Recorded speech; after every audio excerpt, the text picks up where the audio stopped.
Welcome back to another episode of All In on Blue. What does BYU need to do to impress the College Football Playoff Committee this week in our game against UCF?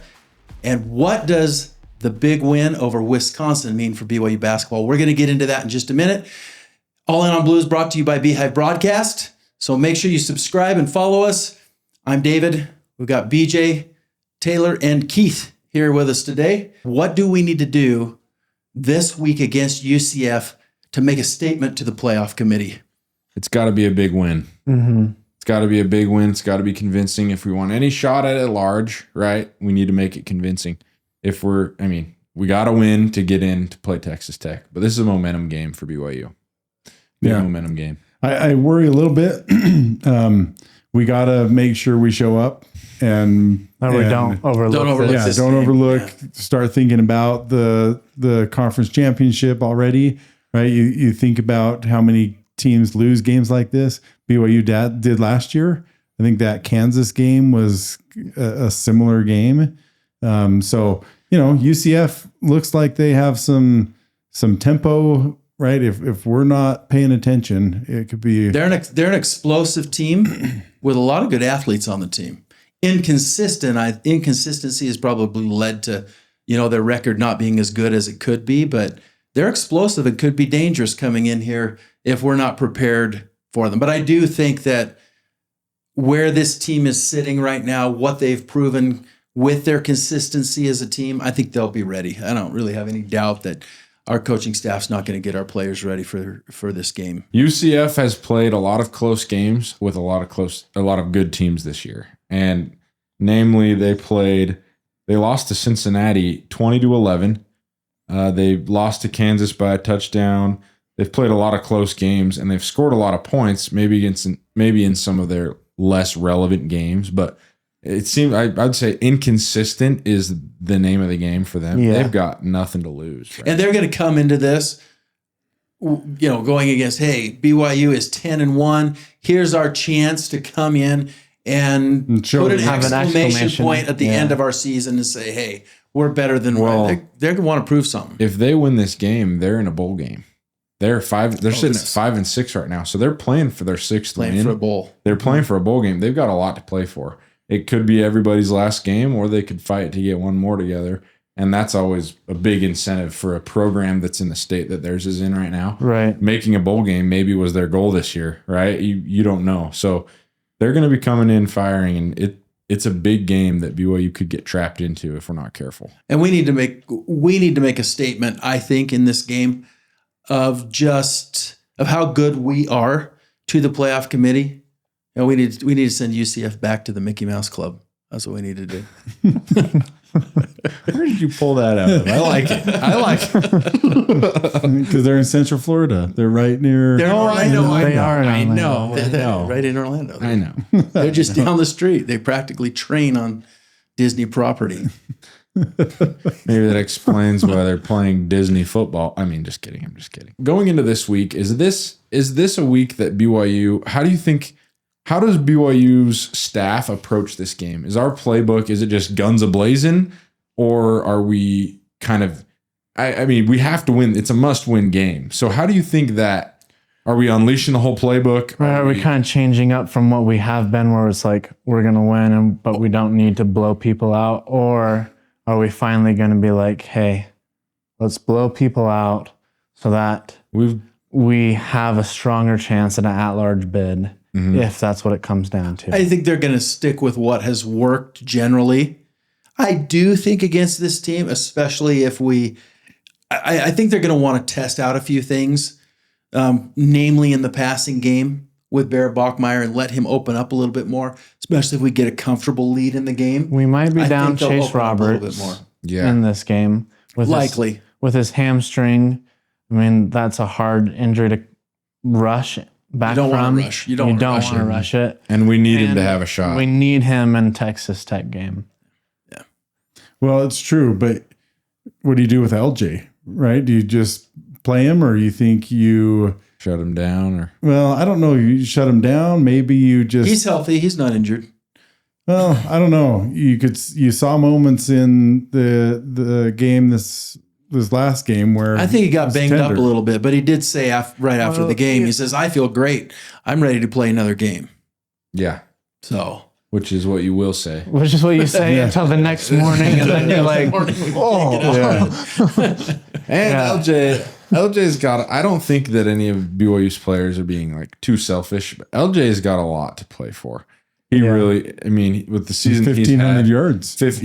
he heard my prediction. He's gunning He for knows, it. He doesn't want to sit out a game. No, but like NFL teams, they'll see, oh, they look at every single thing. and Oh, especially he's because, injury prone. he has had some injury concerns in the past. He's proven himself. He wants to, I think, be that tougher player, And he has been. and he has been. He's been great.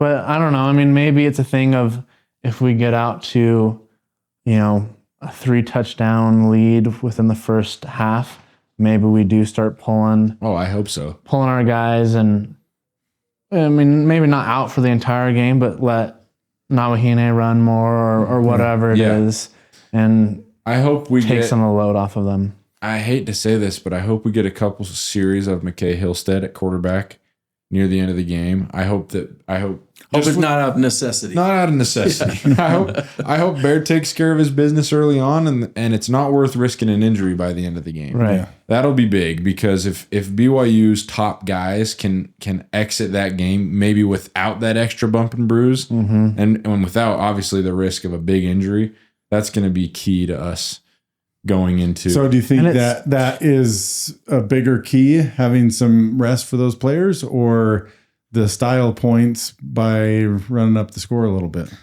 It's both, but if I'm being realistic, I don't think BYU has a shot at an at-large bid.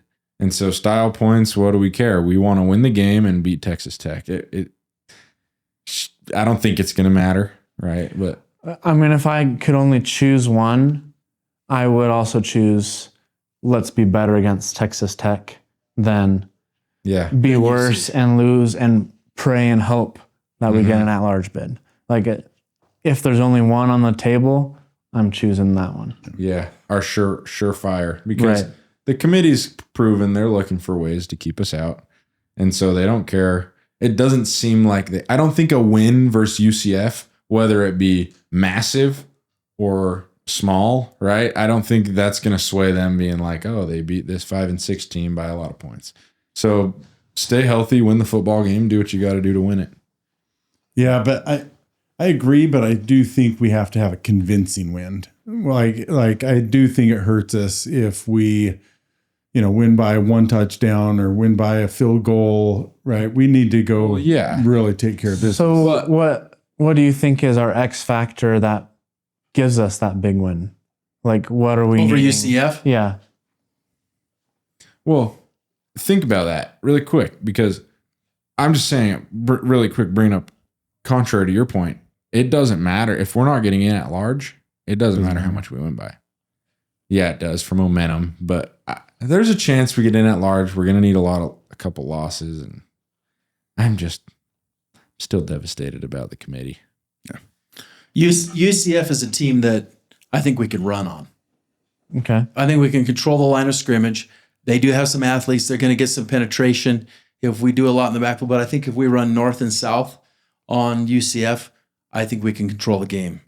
And I don't think we will. So you're thinking another LJ? I would love game? to see our passing game open up a little bit, because I would like to see them clicking going into a conference championship It'd game. be nice the for week. Bear to get some confidence with some guys outside of Chase and Outside of Parker. Chase, yeah. Yeah. Maybe throw to Carson Ryan a little bit more. Get JoJo in Get his JoJo to start get Cody Hagan click in. again. Mhm. Yeah. Reggie Frischneck got some snaps, former Snow College Badger.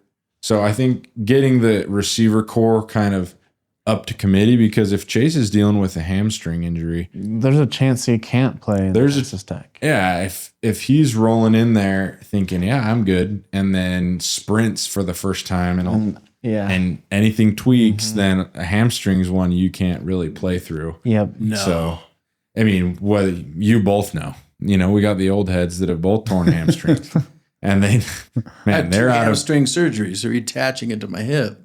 I was joking. That's really sad. I'm sorry.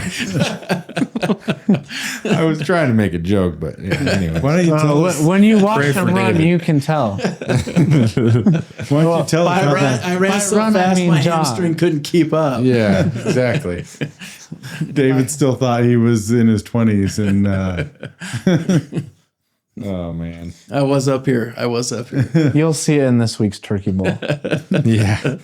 Oh man, beware the turkey bowl. So no, but I do think that there's going to be some holes if in there. They've got a lot of athletes, but I think there are going to be some holes in their defense, particularly in the running game. I think is where we can exploit them. I predict that if LJ's healthy and running strong, that he could have if they give him enough carries, I think he have another big game.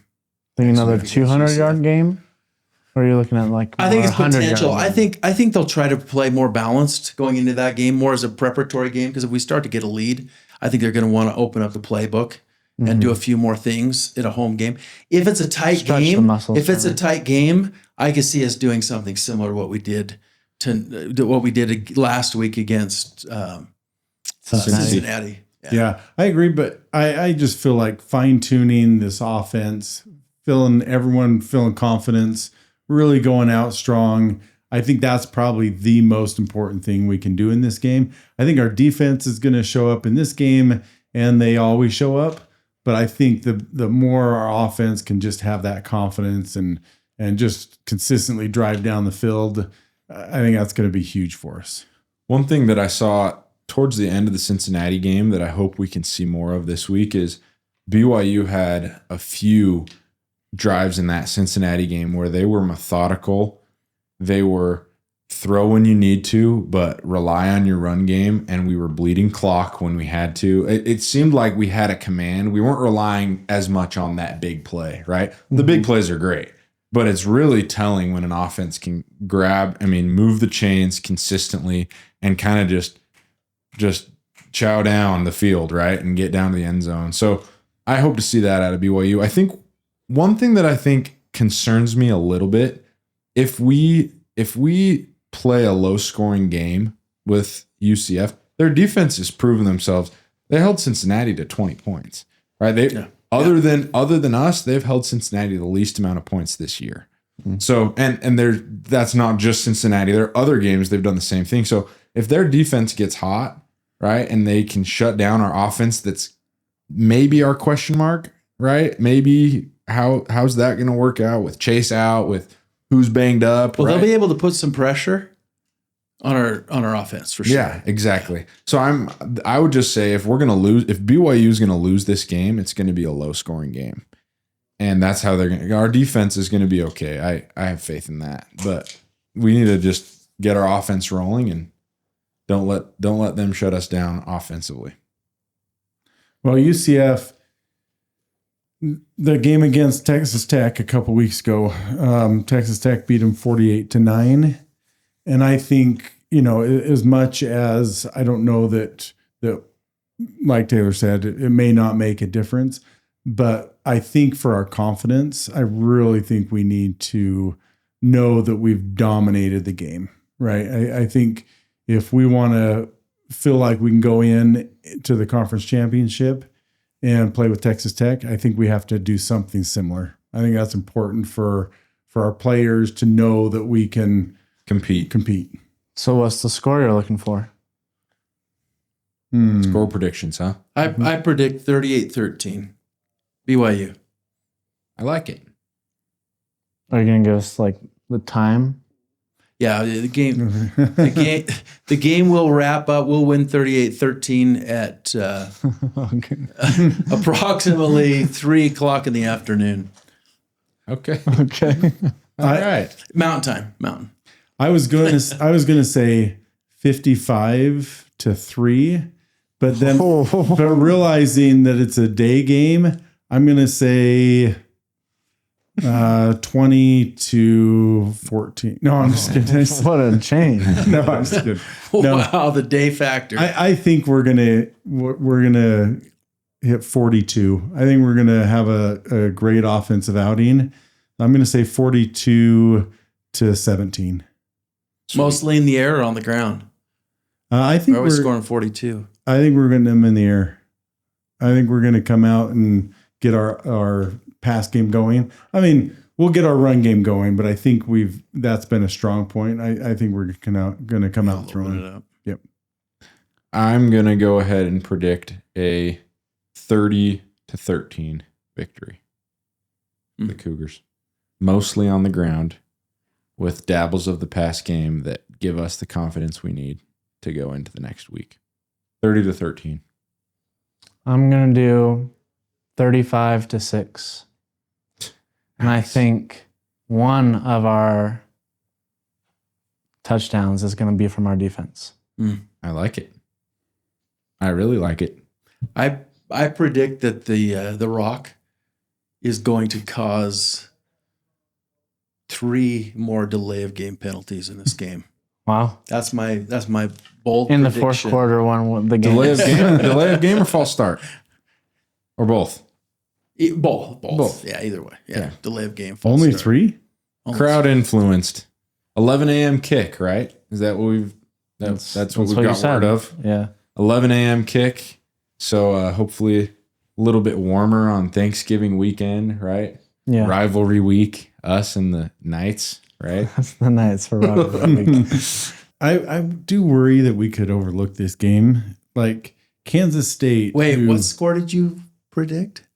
You said 57 3. Well, but then that was because it's not a night But game. we might overlook this game. UCF's been super inconsistent, but they've played with some teams. Yeah, the Kansas State, when they played that, Kansas State just almost took out Utah, and UCF was hanging with Kansas State. So I don't know. UCF is not. Yeah, I mean they've got don't lay down weapons and if die. They've got weapons for sure. One thing we've got to talk about, we have got to talk about BYU basketball. Yeah. What an amazing game at Delta Center.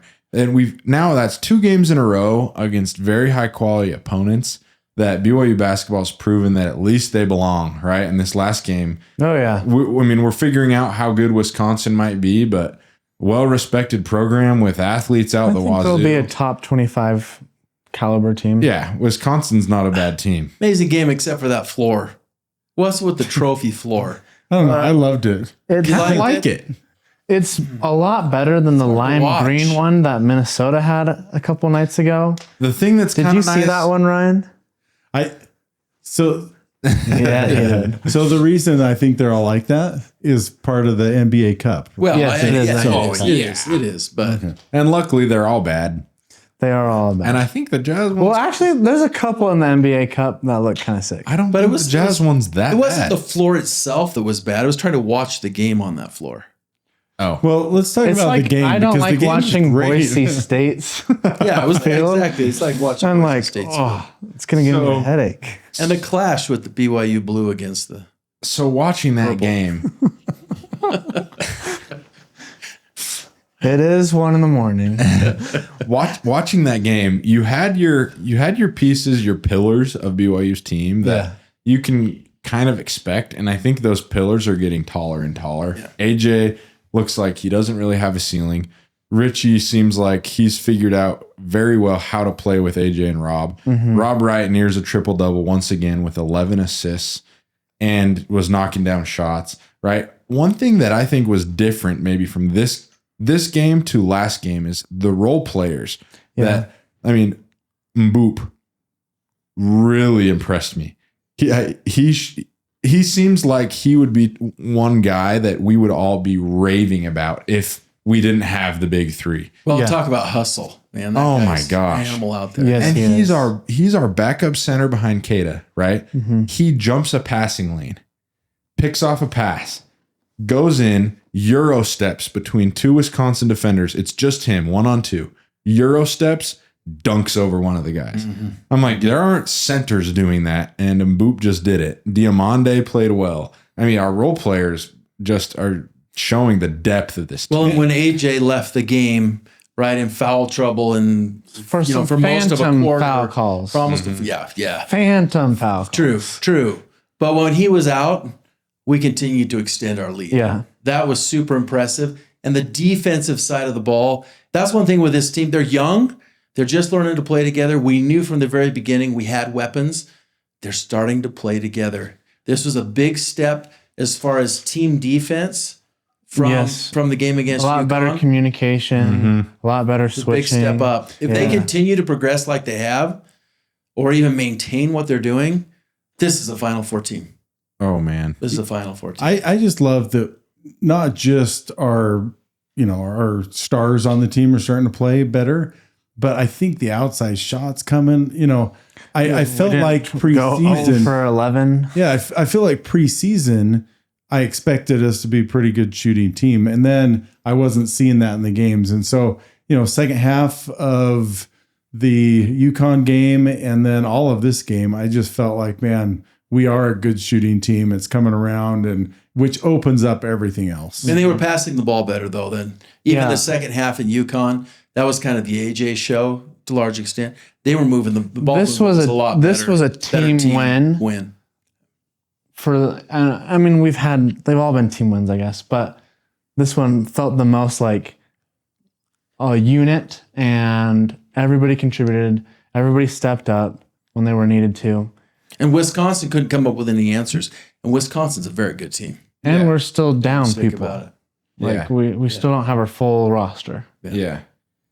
I loved thinking about this. BYU basketball has AJ, who is well worthy of a double team. I mean, basketball, you don't really double team, but you're drawing defenders like crazy. You have Richie, who last year was that guy. Mm-hmm. He's the guy that everyone's like, hey, help off onto this guy. He's a real player. Rob Wright is maybe the best ball handler and distributor that we've ever seen at BYU basketball. Yeah. And he deserves help, right? Yeah. And so that opens up Dawson Baker, right? That opens up our shooters that it seems like we have just an endless stable of shooters. Kostick. All of them. Yeah. I mean, it's really exciting because at any given point, and if AJ is demanding, then Richie's on the dish, right? And that happened a few times. I don't know if you saw Rob Wright gets the ball late in the shot clock, totally dices up the defender, drives into the lane, draws two, kicks to Richie, and Richie on the move, catch, shoot, quick as can be, knocks it down. And that's when you see stuff like that, and that's not even involving AJ, right? Nothing, that's just. And then you add in a slashing AJ to the basket, like. Yeah, or what are you gonna do? Or Keita on the lob. Yeah. Right. I mean, there's endless. It feels like top-notch talent at BYU that once we continue to get this thing figured out, it's going to be really scary. And missing the tater tots though this season. I mean, the winning the tater tots. Bring back. Where's all right? A tater tot truck. Hey, we need that back. It's early. We need that back. Still early. It's early. I'm sure. We haven't played at home yet. The tots come out. They got to be talking. They got to be talking February. tots with the way Richie played this last game.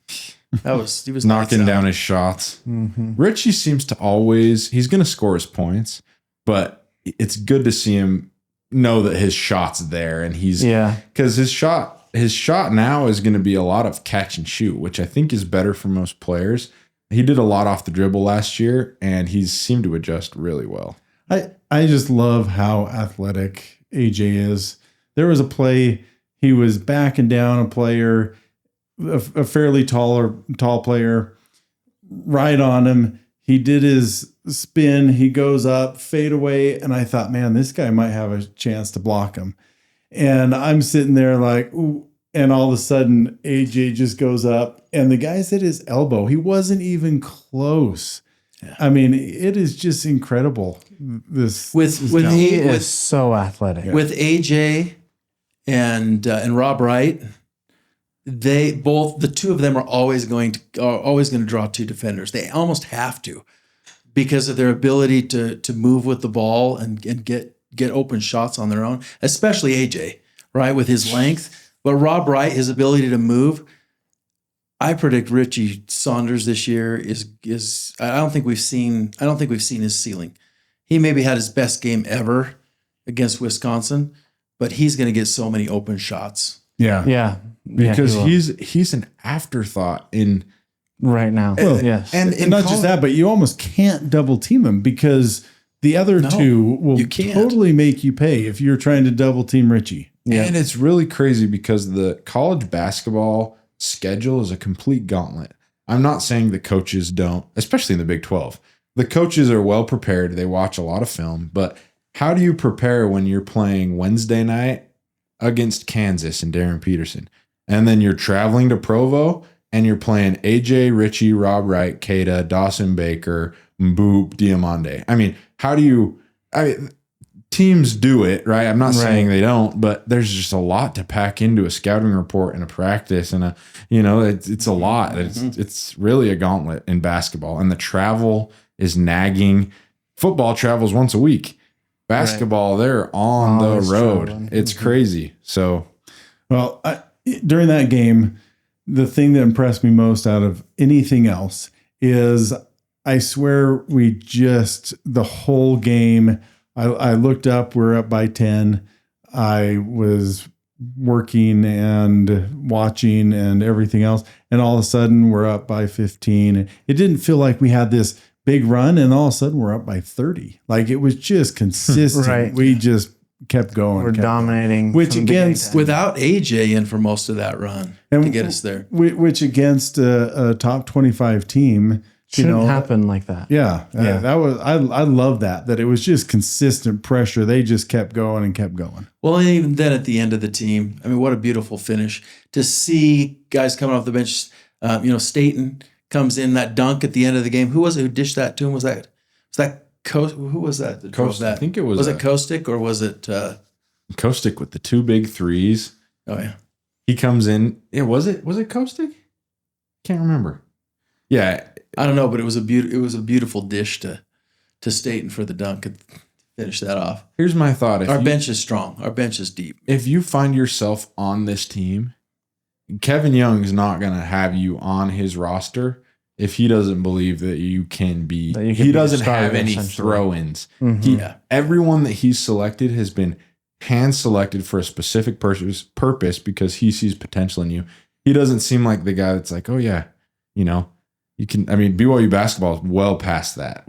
He's got. We're getting G League guys. Think of this. Think of some of the guys we haven't even seen yet. I mean, Brody Kozlowski. Yeah, 4-star top recruit out of went to US or was committed to USC. Committed to USC. We haven't seen him, right? We've got a number of guys like that right now. I like the minutes that coming off the bench. Russ Mm-hmm. gave.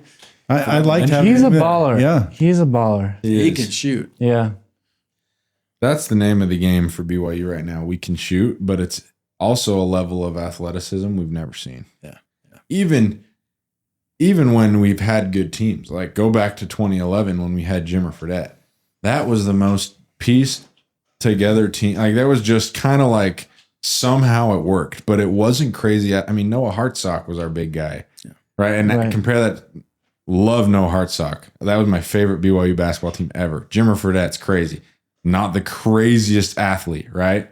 Noah Hartsock looked like he should have been in the accounting firm at the time. Well, now we've got. I love Noah Hartsock. His brother is my son's math teacher. Cool. Now in high school, That's cool. And so got to shout it out so my son gets a good grade. Noah Hartsock, my favorite. No, I do. I always like Noah Hartsock. No, I love it. No shot at Noah Hartsock, but it's just a different level of athleticism. Exactly. Which must have been what it was like playing with you two in high school, from what I've heard. Different level. Well, especially Keith with Keith. I've heard Keith was just covering for. It was incredible. Yeah. You should have seen me. It's too bad there's just no video out. I know. You think before YouTube and everything like that. Otherwise, your mixtape, man. Yeah, and the cassettes went bad. All of them. We had mixtapes, but they were different type. And we joke about it, but these two, along with their brothers, Brad, Jared, they ran Del Campo High School back in the day. They ran Del Campo to a really good record every year, right? Wasn't every year. We pulled off some winning records. Wasn't we would have been bowl eligible. Wasn't Matt Barnes on your guys' team? He was Warner Brothers team. Yeah. Matt Barnes. Yeah. Friend of the show. Young Shout out Matt Barnes, friend of the show. Yeah. Yeah. The show. Matt Barnes and and our brother Brad, and one other guy, all Metro, which is basically all Sacramento area team. They were all on there together. It's basically all NBA. Yeah, Pretty much. No, they used to go out. Matt Barnes would, because he played football as well. He'd run out to the first down, and they just threw a lob, and that was like their Why wouldn't you? third down play. Let's just out jump them. It's kind of crazy though. The guys that do make it to the NBA are so athletic. I think it's the most athletic league. I do too, because you see football players that make it, right? That you got to be athletic. Don't get me wrong. No, every league is really. But the NBA, I mean, it's just a different level of athleticism that you're like, yeah, if you play football, yeah, just go stand by that orange thing over there and we'll just throw it up and you just catch the lob essentially. I don't know though. Soccer players have to be pretty athletic. I've actually heard also Major League Soccer. AFL, Australian football. Apparently those are, because it's a little bit of rugby, a little bit of soccer. They also have to jump a lot like in basketball. But think about it like this. Soccer, I'm not athlete. disrespecting soccer. You have to be athletic. But if you can run fast, you can find yourself in a good position in soccer a lot, right? Basketball, if you can't jump and move and run and like guard somebody defensively and make a shot and get up at the rim, like there's just a lot that you have to do to be decent at basketball. All right. Well, we got BYU basketball tonight, Thursday night against Miami. Another good game, another step on the road. So exciting time. And then, of course, we've got the UCF game on Saturday. So we're looking forward to that. And I think that's a wrap. We do appreciate you as our fans for watching All In on Blue. Please subscribe to our channel. That really helps us, and we love seeing how many of you view and comment. We love to respond to your comments as well. So tell us what you think, and we will check you out next time. We are All In on Blue, and we hope you are too. Have a good night.